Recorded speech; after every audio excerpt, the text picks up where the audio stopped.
ನಾನು ಹೇಳ್ತೇನೆ, ನಾನು ಪ್ರಾಮಾಣಿಕ ಕಾರ್ಯಕರ್ತನಾಗಿ BJP ಕಾರ್ಯಕರ್ತನಾಗಿ ಕೆಲಸ ಮಾಡಿದ್ದೇನೆ. ಕೃಷಿ ಸಚಿವನಾಗಿ ರಾಜ್ಯದಲ್ಲಿ ರೈತರ ಹಿತವನ್ನು ಕಾಯ್ಕೊಂಡಿದ್ದೇವೆ. ಹಾವೇರಿ ಗದಗ ಜಿಲ್ಲೆಯಲ್ಲಿ ಕೆಲಸ ಮಾಡಿದ್ದೇನೆ. ಹಾಗಾಗಿ ನನಗೇ ಕೊಡಬೇಕು, ನನಗೆ ಕೊಟ್ಟರೆ ನ್ಯಾಯ ಅದು. ಸರ್, ಒಂದು ಕಾಂತೇಶ್ ಅವ್ರಿಗೆ ಶತಾಯಗತಾಯ ತಗೊಂಡ್ಬರಲೇಬೇಕು ಟಿಕೆಟ್ ಅಂತ ಈಶ್ವರಪ್ಪನವ್ರು ಪ್ರಯತ್ನ ನಡೆದ್ರು. ಅವ್ರ ಬಗ್ಗೆ ನಾನು ಮಾತಾಡೋಕ್ಕೆ ಹೋಗಲ್ಲಪ್ಪ. ಕಾಂತೇಶ್ ಅವ್ರ ಬಗ್ಗೆ ನನಗೇನು ಸಂಬಂಧ ಇಲ್ಲಿ ಹೇಳೋಕ್ಕೆ. ನಾನು ಹಾವೇರಿ ಗದಗ ಜಿಲ್ಲೆ ಲೋಕಸಭಾ ಕ್ಷೇತ್ರದ ಬಗ್ಗೆ ನಾನು ಮಾತಾಡ್ತಾ ಇದ್ದೀನಿ. ಯಡಿಯೂರಪ್ಪನವರು ಭರವಸೆ ಕೊಟ್ಟವರಂತೆ, ವಿಜಯೇಂದ್ರ ಅವರು ಭರವಸೆ ಕೊಟ್ಟಿದ್ದಾರಂತೆ. ನಿನ್ನ ಟಿಕೆಟ್ ಕೊಡಿಸೋ ಜವಾಬ್ದಾರಿ ನಂದೇ, ಗೆಲ್ಲಿಸ್ಕೊಂಬರೋ ಜವಾಬ್ದಾರಿ ನಂದೇ ಅಂತ ವಿಜಯೇಂದ್ರ ಅವರು ಹೇಳಿದಾರಂತೆ ಈಶ್ವರಪ್ಪ ಹೇಳ್ತಾ ಇದ್ದಾರೆ.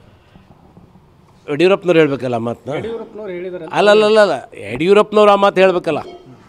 ಈಗ ಯಡಿಯೂರಪ್ಪನವರು ಅವರು ಹೇಳಿದಾಗ ನಾವು ಯಡಿಯೂರಪ್ಪನವ್ರು ಹೇಳಿದಂಗೆ ನಡ್ಕೋಬೇಕಾಗ್ತದೆ ಒಂದು. ಆದರೆ ಯಡಿಯೂರಪ್ಪನವ್ರು ಇದುವರೆಗೂ ಆ ಮಾತನ್ನು ಎಲ್ಲೂ ಹೇಳಿಲ್ಲ. ನಾವೆಲ್ಲ ಹೋಗಿ ಸಾಕಷ್ಟು ಬಾರಿ ಈ ರೀತಿ ಹೊರಗಿನವ್ರು ಬಂದು ಅಲ್ಲಿ ವಾತಾವರಣವನ್ನು ಕೆಡಿಸ್ತಾ ಇದ್ದಾರೆ. ನಾವು ಏನಿದ್ರು ನೀವು ಹಾವೇರಿ ಗದಗ್ನವ್ರಿಗೆ ಟಿಕೆಟ್ ಕೊಡಿ ಅಂತ ಹೇಳಿದಾಗ, ಇಲ್ಲಪ್ಪ ನಾನು ಹೇಳಿದ್ದೇನೆ ನೀವೆಲ್ಲ ಕೆಲಸ ಮಾಡ್ರಿ ಅಂತ ಹೇಳ್ಬೋದಾಗಿತ್ತು.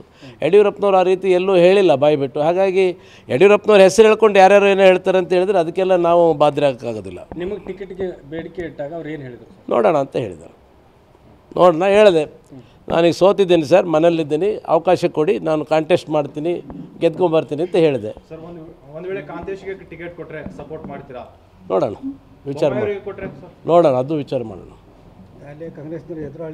ಈಗ ನಾವು ಹೇಳಿದ್ವಿ ಹಾವೇರಿ ಗದಗದವ್ರು ಅಂತ ಹೇಳಿದ್ವಿ. ಹಾವೇರಿ ಗದಗದವ್ರು ಆಗಬೇಕಲ್ಲ,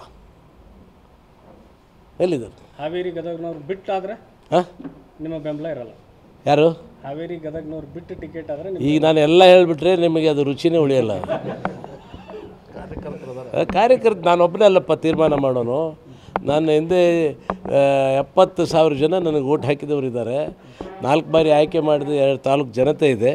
ಅವ್ರಿಗೇನು ನೀ ಕುತ್ಕೊಂಡ್ರೆ ಕುತ್ಕೊಂತೀವಿ, ಹೇಳಂದ್ರೆ ಹೇಳ್ತೀವಿ, ಮಾಡ್ತೀವಿ, ಮನೆ ಮಕ್ಕ ಅಂದರೆ ಮಕ್ಕಂತೀವಿ.